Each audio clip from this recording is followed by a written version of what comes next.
Hush, little baby, don't say a word. This is a conspiracy channel. Welcome to the Hush Channel.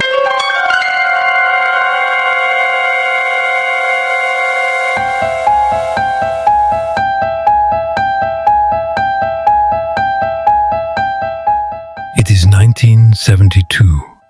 A young painter named Bill Stoneham stands in his California studio.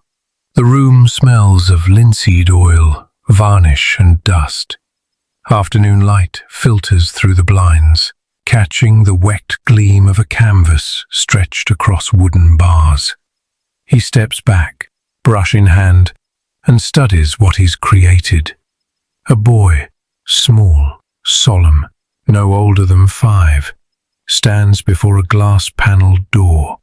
Beside him is a life-sized doll, stiff and jointed, holding a small metallic object. Behind the glass, dozens of pale hands press flat against the pane, their outlines blurred, as if something on the other side is trying to break through. The painting feels alive. Stoneham stares at it for a long time before setting the brush down. Later he'll say the boy is based on a photograph of himself at age 5. The doorway is the border between waking life and the realm of dreams and impossibilities. The doll is a guide meant to escort the boy. The hands behind the glass are alternate lives, possibilities pressing outward. He signs it carefully.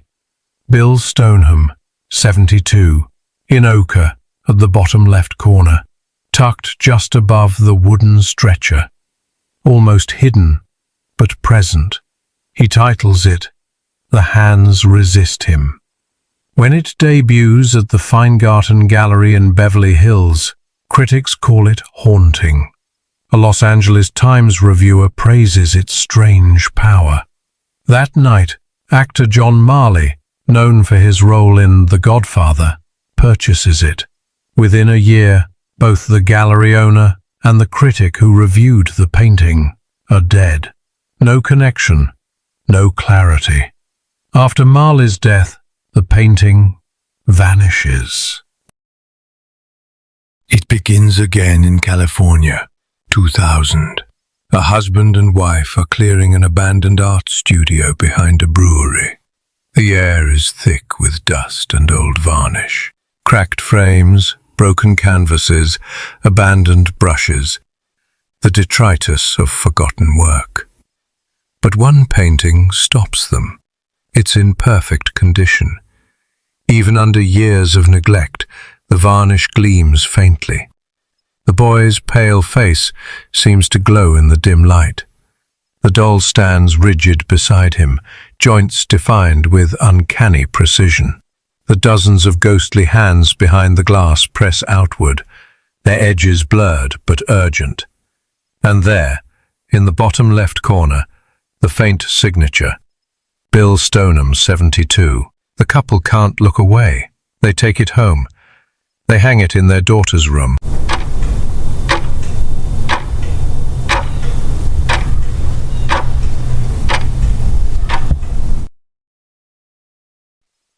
That night, the house is silent. A low hum from the refrigerator. The clock ticks. A sliver of street lamp light enters through the window, touching the painting.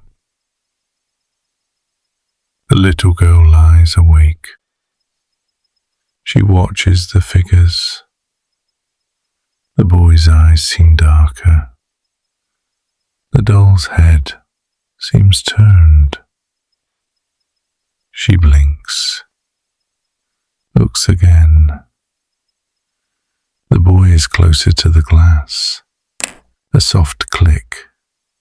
The painted glass ripples. The boy's hand pushes outward. The surface flexes like water.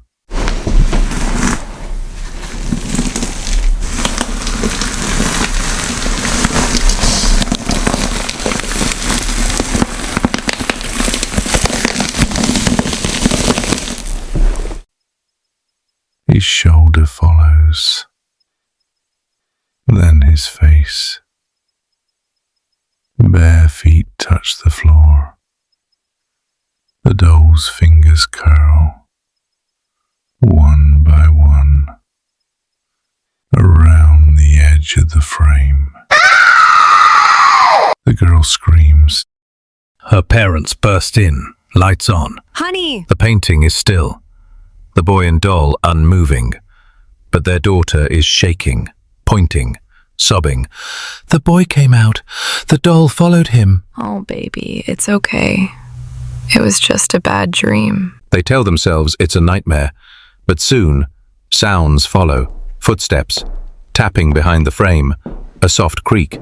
They move the painting. The sounds chase it. They set up a motion-activated camera for 3 nights. In the photos, the boy's pose shifts. The doll points the metallic object. In the final shot, the boy is gone. They pack the painting. Every touch chills the air. In February 2000, the painting appears on eBay. Title: Haunted Painting, Not for the Faint of Heart. The description reads like a confession. Figures move. The daughter awakes screaming. The air feels wrong. The photos are attached. The final line: we are listing this item not as a joke or hoax. The painting seems to be possessed. Please do not bid if you are faint of heart or unprepared for the consequences. The listing goes viral. Thousands click. Some say they feel ill. One's printer spits blank pages. Another feels cold from their monitor. Someone's ink cartridge bursts. It receives over 30,000 views and 30 bids. The final bid, $1,025. The buyer, Kim Smith, of the Perception Gallery in Grand Rapids, Michigan. She unpacks it, hangs it, and waits. Nothing happens. No movement, no tapping. Silence. Yet visitors are uneasy. The boy's eyes seem to follow them. Some can't stand to stay in the same room. Smith eventually locks it away, displays it only behind glass, chained to the wall. When Stoneham hears the stories years later, he listens quietly. He smiles with a hint of surprise.